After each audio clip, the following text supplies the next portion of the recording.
What's going on, guys? It's the Money Talk Show with Dane, where we talk about all sorts of interesting topics having to do with money. So, if you're interested in that, if you're interested in crypto and real estate, which is primarily what we talk about, then you're in the right place. Make sure to like this video, subscribe to the channel. We do our best to come to you multiple times every single week to be able to give you market updates, talk to you about projects we're doing, opportunities to network. And so, we're pumped to have you here. Corey, what do we have going on over on your end? Oh, what's up, man? Well, my name's Corey Geary, real estate investor for 6+ years, and I'm just enjoying this crypto journey. I feel like where it's the next great transfer of wealth will transpire, and I want to bring as many friends along for the ride as I can. So that's what this channel's all about, man. Is just rocking and rolling with you guys. Absolutely.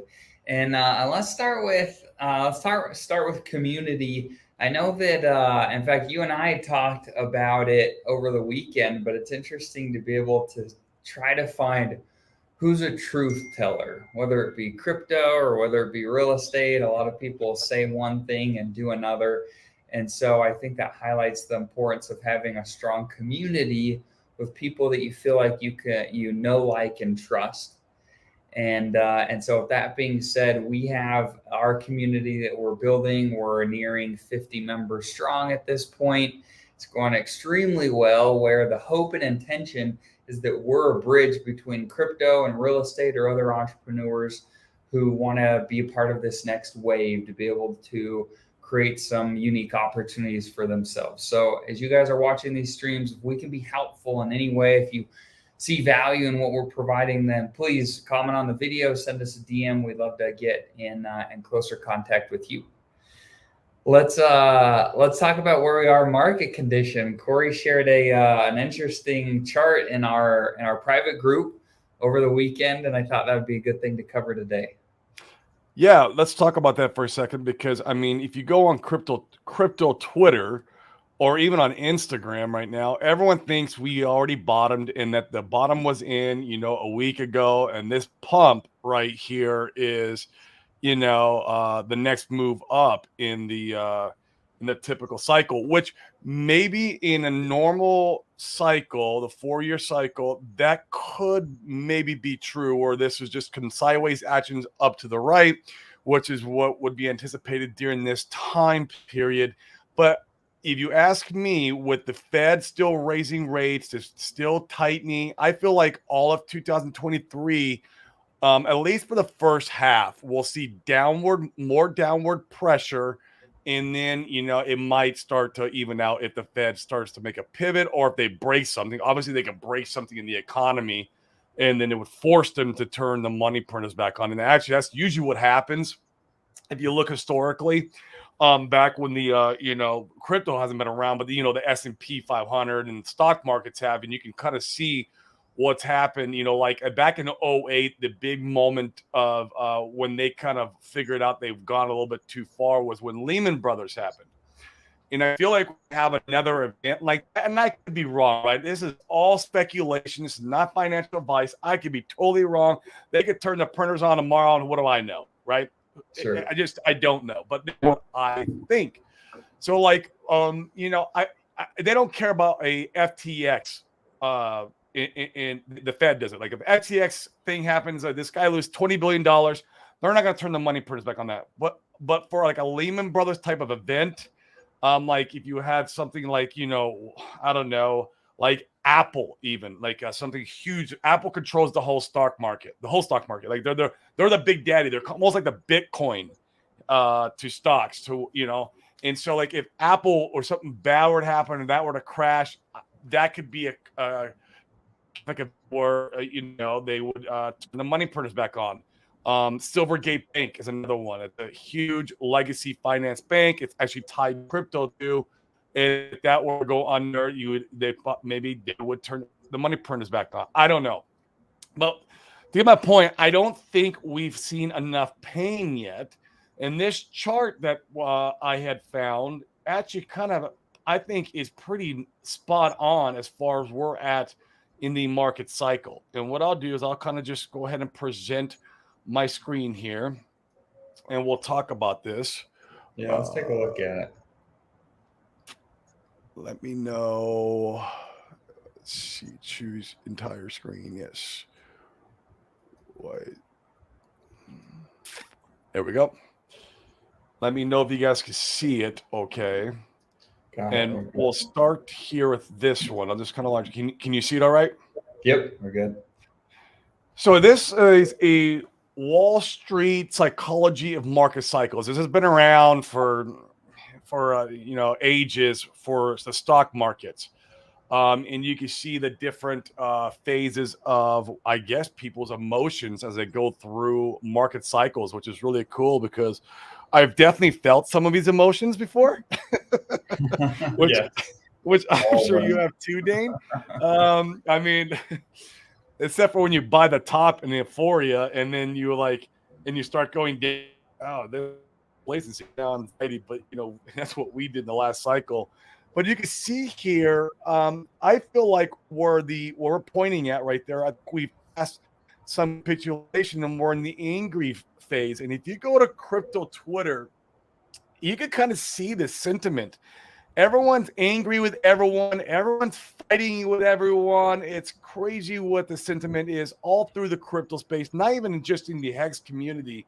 I'm seeing it everywhere where everyone's calling everything a scam. Everyone hates everybody. It's just one big giant, crap show. And I feel like this is the stage we're in. And you can see right there, right after the anger stage, why did the government allow this to happen? Yeah, we're seeing this everywhere. You see there's a nice little pump there after the anger stage, way before we head into that depression stage, where I feel like the last capitulation candle happens. It was right in between anger and depression. And then if you go to this Bitcoin chart, this is the most recent Bitcoin.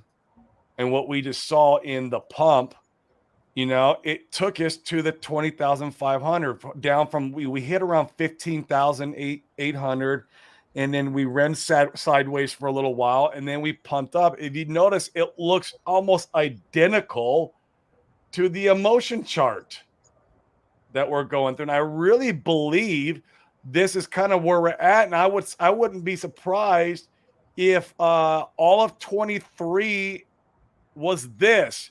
Then Bitcoin halving happens, a pivot in the Fed.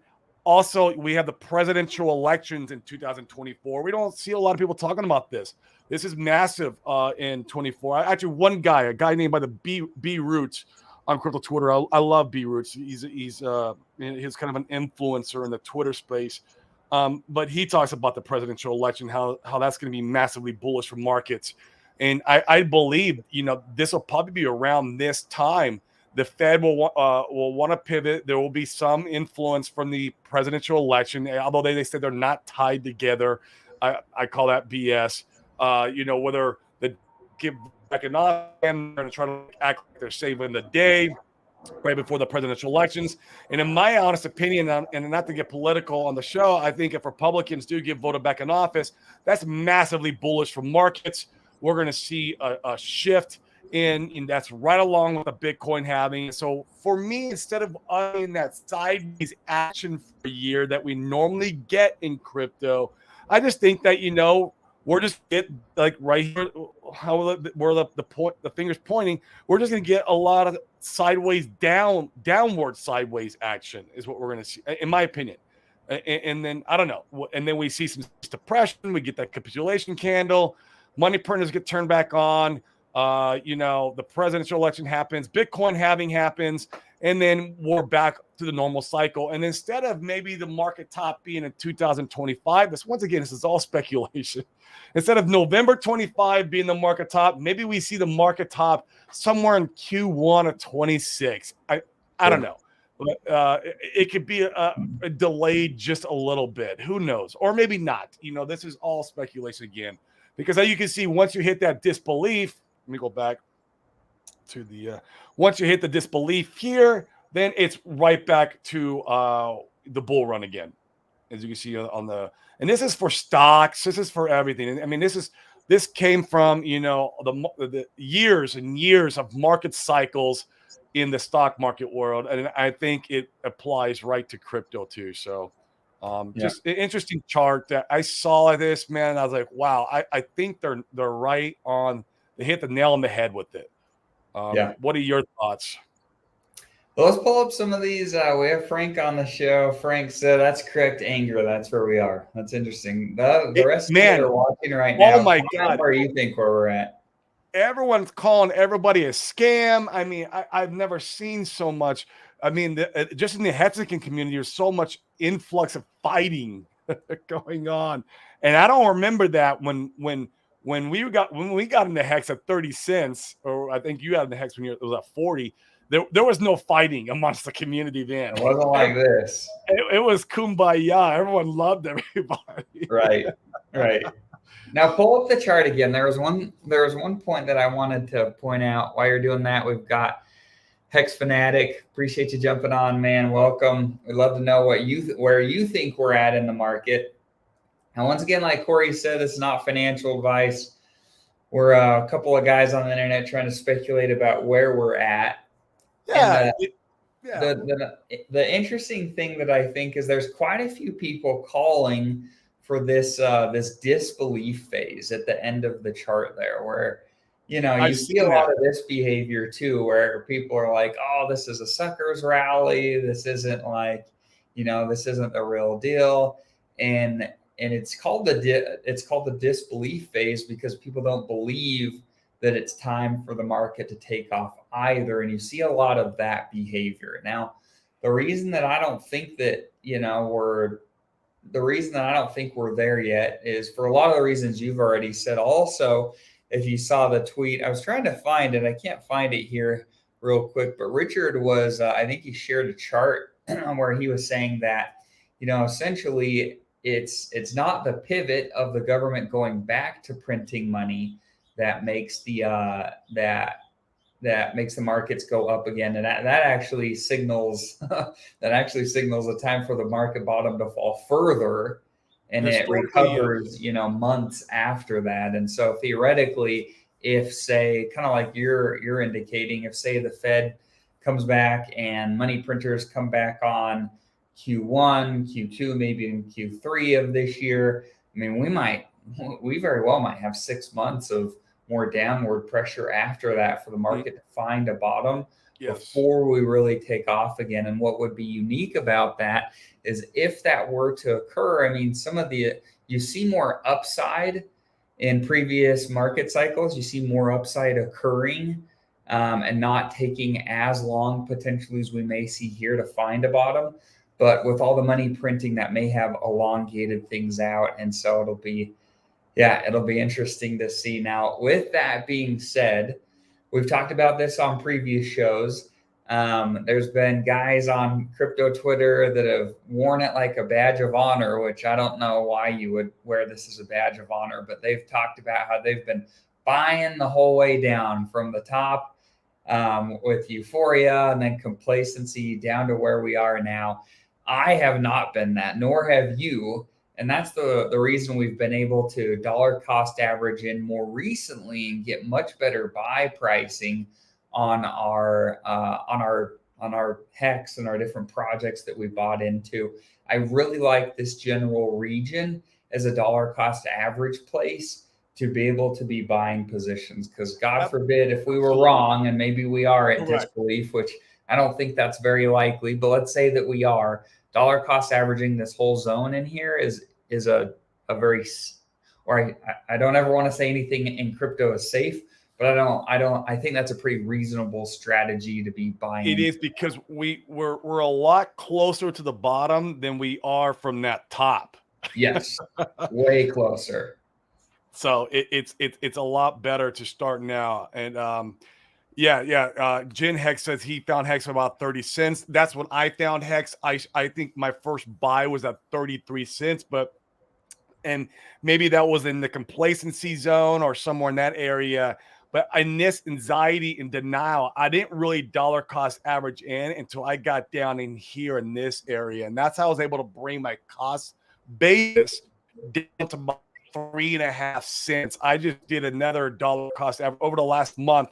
I was able to catch Hex at 0.018, even at 2 cents. and I created a market cycle stake for myself in 2025 that I just did. So, yeah. So, I think this is a great area to dollar cost average in, because we had to have an admittance to ourselves that we don't know market bottoms, we don't know market tops, and so we have to, obviously start putting our money in somewhere just in case we are wrong.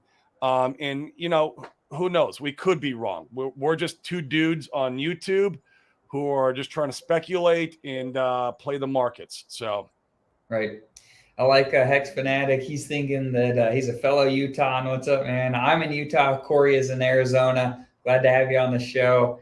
He thinks that there's more pain coming, and he's in the accumulation phase. I like it. I like it. You're similar to us. That's great. Jen Hex is on. He says, Utah boy here too. Great to have you on, man. Appreciate you participating in the show.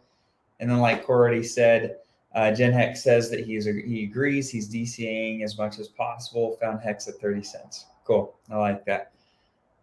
Let's see. Frank says, psychologically, it's a bit challenging, but ultimately the best thing to do is probably buy when you're feeling your worst and sell when you're feeling your best euphoria. Absolutely. In fact, there was I thought this was fascinating. So there is Buck Fiat in the Hex ecosystem, and Pulse Chain guy is from the legacy markets. From what I could tell, seems extremely intelligent, knows his way around the markets.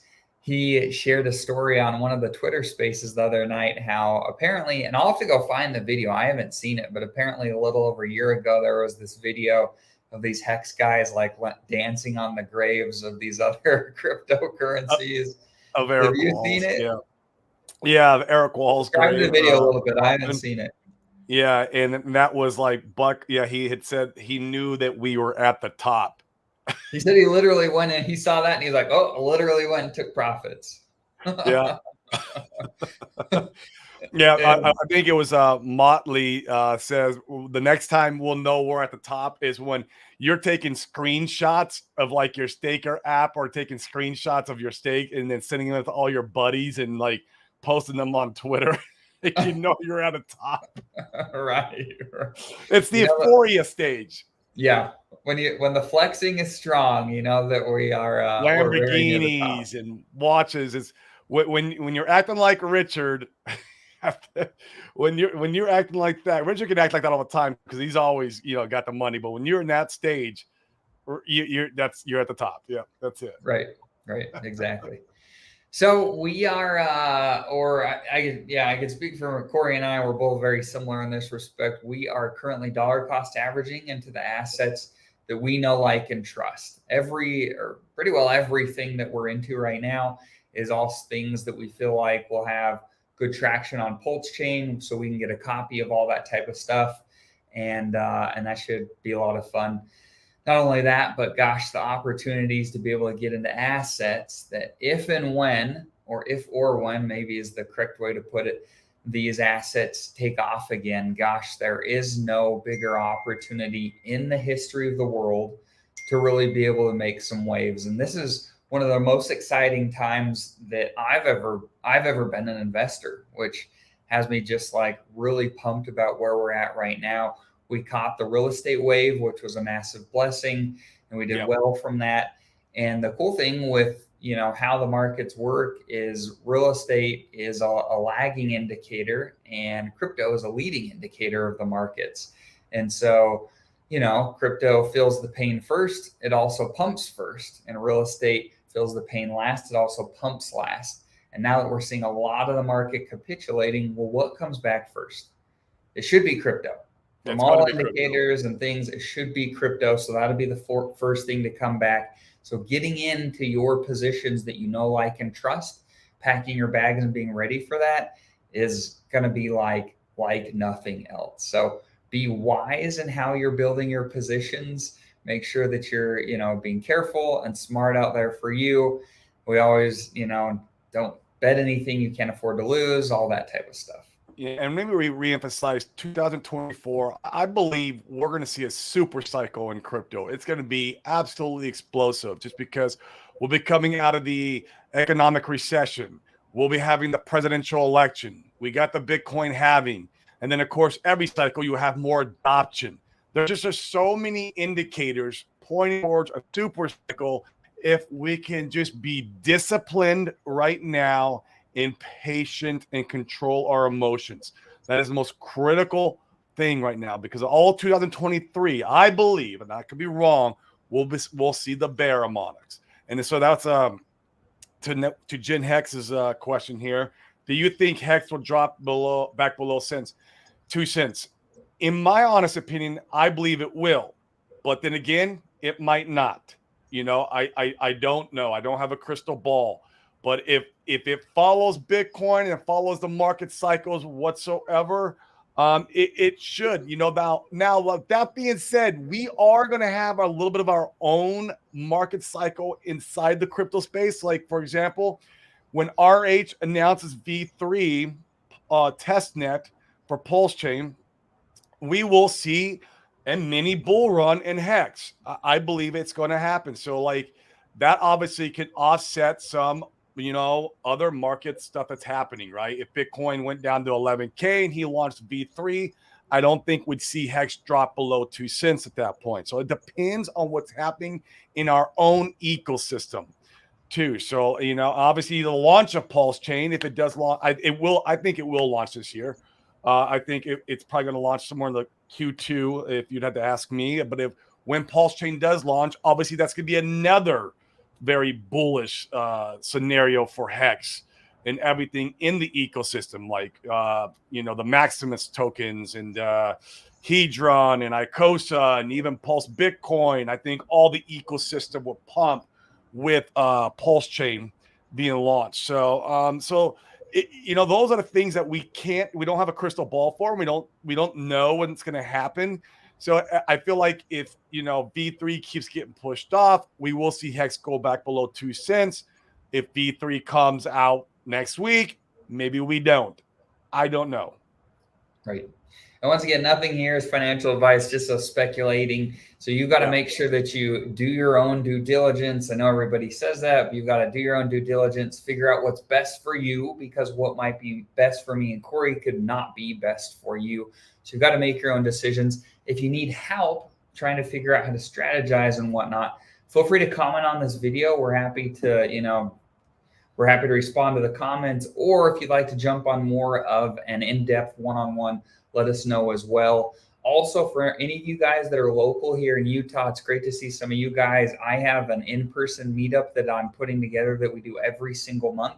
And so if that's something that you're interested in, comment on this video and I'll make sure to respond. We can get in touch with you and I can let you know when that meetup is. That'll be a lot of fun. We've also got Norbert on the show. Appreciate you jumping in, man. It's great to have a lot of you new guys that we haven't seen before. We're pumped to have you, having the show grow. And so, yeah, it's great to have you guys here. With that, we've got to jump off. Just a quick market update show today. And so we'll see you guys ideally tomorrow. See you guys. See ya.